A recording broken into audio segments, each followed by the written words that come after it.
The desert wind carried dust like it was hiding secrets. Inside the armored convoy moving through the valley, 4 American soldiers were arguing about football. Marcus swore Dallas would win it all that year. Tony said he was insane. Caleb laughed so hard he nearly dropped his rifle. Staff Sergeant Daniel Carter just listened, shaking his head. It was strange how normal everything felt. Lockwar had decided to pause. Daniel had enlisted at 19. He grew up in Ohio, raised by a father who believed in discipline and a mother who believed in service. In his house, responsibility wasn't optional.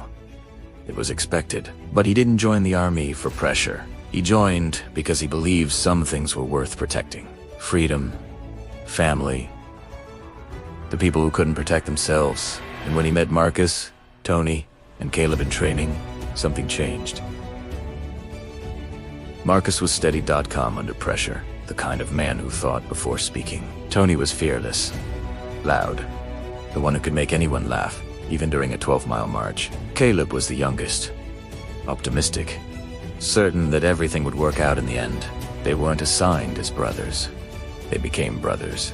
They ran drills until their lungs burned. They learned to read each other's silence. They shared stories about home under dim red lights before sleep. Marcus showed pictures of his 5-year-old daughter every night. Tony kept a folded letter from his mother tucked inside his vest. Caleb talked about becoming a firefighter when he got home.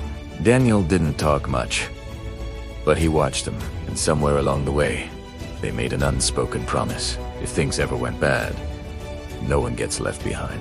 The valley ahead had a reputation. Narrow, high ridges. Perfect for an ambush. Daniel felt something tighten in his chest as the convoy rolled forward. The laughter faded.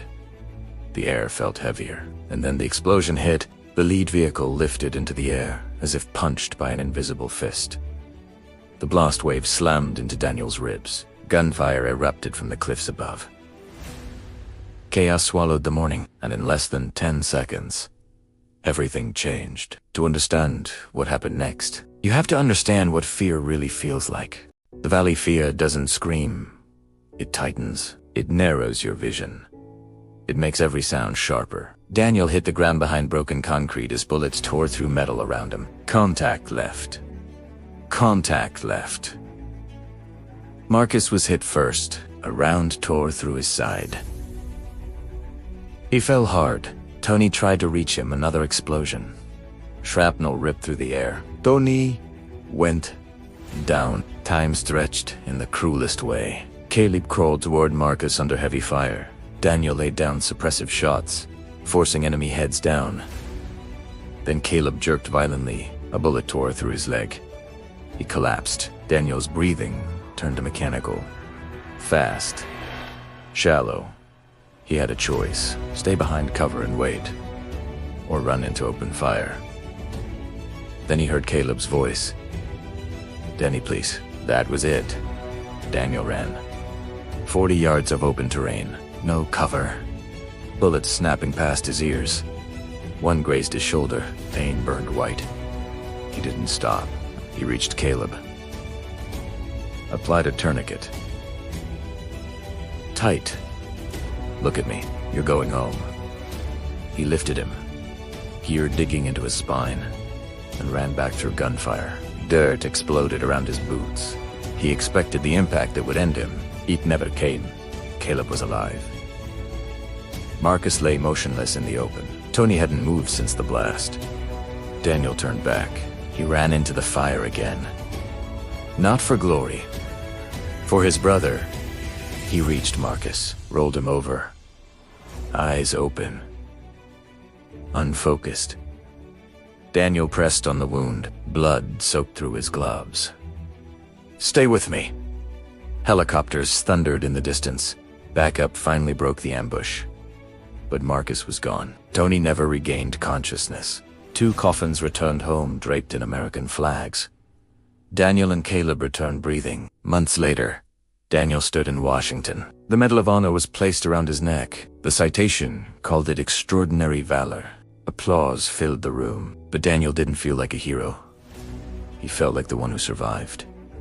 And that felt heavier. What happened when he returned home changed him in a different way. Whom Daniel expected silence when he landed back in the United States. Instead, the airport terminal was full. American flags lined the hallway. Veterans stood in old uniforms. Children held handmade signs that read, "Welcome home." The applause began slowly, then grew. Not loud, not chaotic. Steady. Grateful. His mother ran to him first. She touched his face, like she needed to be sure he was real. His father embraced him without words.